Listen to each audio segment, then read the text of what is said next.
Hello friends, आज की छोटी सी इस वीडियो में मैं आपका बहुत बड़ा डाउट क्लियर करने जा रहा हूँ। कम टाइम में काम की बात बहुत आसानी से और आसान शब्दों में आपको मैं समझाता हूँ, जिससे आगे चल के आपको कभी भी सस्पेंशन से रिलेटेड कोई प्रॉब्लम नहीं आएगी और ना ही किसी से पूछना पड़ेगा कि क्या हुआ है। और नेक्स्ट टाइम से जब भी आप काम करवाने जाएंगे सस्पेंशन का, तो मोटे खर्चे से बच जाएंगे। तो चलिए स्टार्ट करते हैं वीडियो को। सबसे पहले देखिए, ये मैंने गाड़ी का व्हील उतार रखा है और व्हील उतार के मैं आपको दिखाना चाहता हूँ कि सस्पेंशन एक्चुअल में है क्या।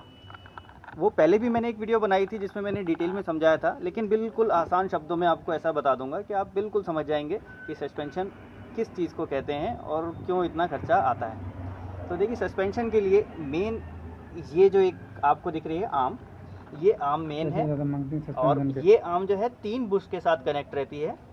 पहला बुश ये, दूसरा बुश ये वाला है और तीसरा जो है ये बॉल जॉइंट है, ये लोअर बॉल जॉइंट दिखाता हूँ आपको। ये जो हब के साथ कनेक्ट रहता है।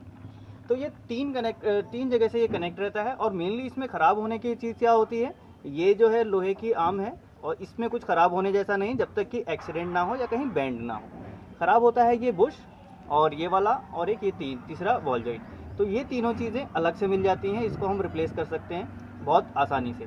बचता क्या है सस्पेंशन में अब करने के लिए, बचता है एक ये देखिए स्टीयरिंग का कनेक्शन, यानी कि ये कनेक्टिंग रॉड जो है स्टीयरिंग की, ये एक रॉड बचती है जो चेंज की जाती है, जिसमें कि यहाँ पे एक जॉइंट है, ये स्टीयरिंग एंड अलग से मिलेगा और इतना हिस्सा बॉल जॉइंट ये अलग से मिलेगा।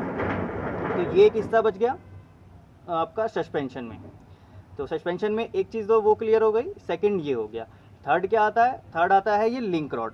बहुत जल्दी ख़राब नहीं होती है ये, लेकिन ये लिंक रॉड जो है जो कि स्टेबिलिटी देती है गाड़ी को, बैलेंसिंग रॉड है ये इसके साथ इसको लिंक करने के लिए, यानी कि शॉक एब्जॉर्बर के साथ ये बैलेंसिंग रॉड लिंक करता है ये। तो दूसरा ख़राब होता है ये।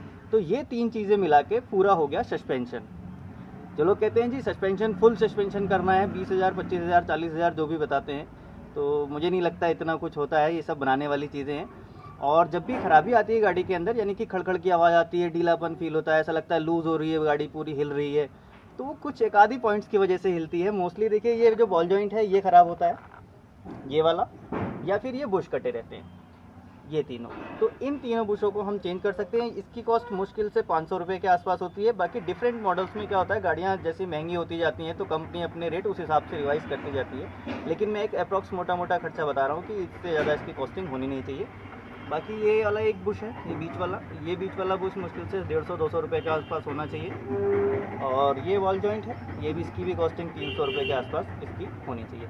आप ये समझ लीजिए कि ठीक है, लगभग ये मोटा मोटा कॉस्टिंग है। बाकी कंपनी के हिसाब से जो डिफरेंट बनाते हैं, अलग अलग इनके प्राइस होंगे, तो वो थोड़ा बहुत ऊपर नीचे हो सकता है। और इसी तरह से ये कनेक्टिंग रॉड है, अगर ये पूरी जॉइंट रॉड भी लेने जाएँ हम तो ये 500 रुपये के आसपास आराम से मिल जाती है।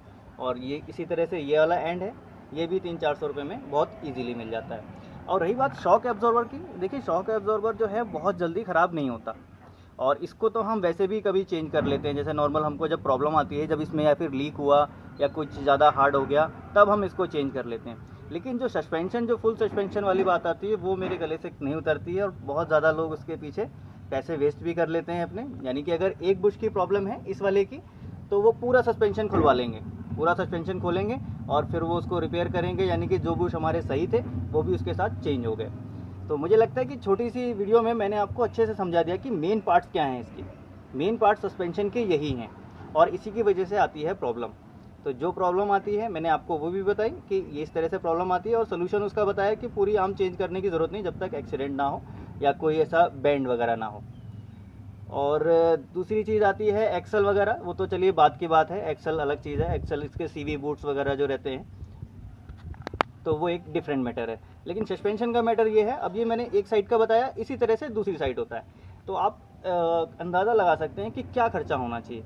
क्यों आप लोग 20,000 25,000 और 40,000 सस्पेंशन के पीछे लगाते हैं खाली शक के ऊपर? क्यों आपको मालूम नहीं है? आपको तो सिर्फ इतना फील हो रहा है कि गाड़ी चलाने में मुझे आवाज़ आ रही है, खड़खड़ के आ रही है, तो आपको बताया गया कि जी आवाज़ आ रही है तो पूरा सस्पेंशन होगा, और वो भी प्रॉपर चेक नहीं करेगा। मैंने आजकल ये देखा है कि मैकेनिक जो घुस के चेक करना नहीं चाहते, नीचे जाके एक एक बुश नहीं चेक करेंगे कौन सा ख़राब है। उन्होंने गाड़ी टेस्ट ड्राइव ली और कह दिया जी इसका तो सस्पेंशन गया, और गया मतलब फिर आपको पूरे पैसे लगाने हैं। तो इसके लिए बी केयरफुल, कभी भी आप ऐसे सस्पेंशन का कोई इशू आता है तो प्रॉपरली इसको चेक कर लीजिए। ये आपको मैं इसलिए बता रहा हूँ कि आपको नॉलेज रहेगी क्या चीज़ कहाँ होती है। तो जब आपको नॉलेज रहेगी तो आप ज़्यादा पैसे किसी चीज़ के नहीं देंगे या फिर बेवजह उसको चेंज नहीं करेंगे। तो मैंने कोशिश की है कि अच्छे से अच्छे नॉलेज आपको दे सकूं, लेकिन वीडियो फिर भी आपको अगर कुछ प्रॉब्लम लगती है तो कमेंट बॉक्स में लिखिए, मैं जवाब दूंगा। और चैनल पे भी नए हैं तो सब्सक्राइब कर लीजिए चैनल को, इस तरह की और भी वीडियोस मैं बनाता रहता हूं। और कोई भी क्वेरी क्वेश्चन वगैरह होते हैं तो आप इंस्टा पे भी मुझे पूछ सकते हैं। तो फिर मिलेंगे नेक्स्ट वीडियो में नए टॉपिक के साथ। Thanks for watching.